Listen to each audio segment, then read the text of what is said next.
Go. Okay, so the question is, what's the electron arrangement for aluminum? And on the board I've already drawn the things you need to know to answer this question.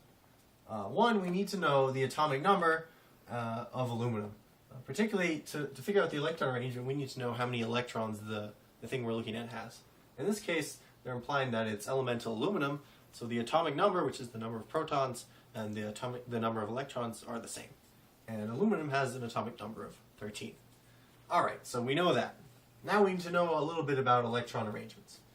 Basically, there's a lot of different shells, and they keep going up, but we start with S, P, D, and F, and those are more than what we're going to need to answer this question. And right here I have the number of electrons that each of these shells can hold. So an S shell can hold a maximum of 2 electrons, a P shell can hold a maximum of 6, a D shell can hold a maximum of 10, F can hold a maximum of 14. Okay, so we know that. That's important.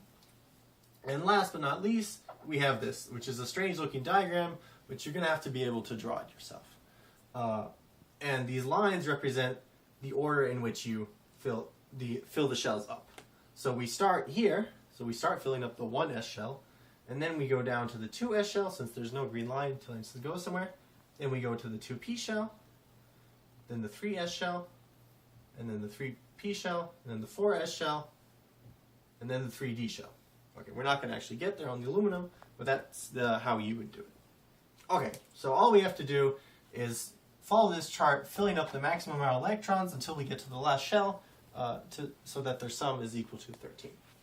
Alright, so let's start. So we start with 1s. 1s holds 2 electrons. Alright, from 13 electrons we're down to 11. So next is 2s. Well, we can put 2 in this shell too. Alright, now we're down to 9. Alright, so the next one is 2p, and p can hold 6. We have plenty of electrons, so we put 6 in there. Alright, so they sum up to 10, so we have 3 electrons left to use. Alright, so next is 3s, which again has 2. So now there's only 1 electron left, and we put that in the 3p shell. 3p1.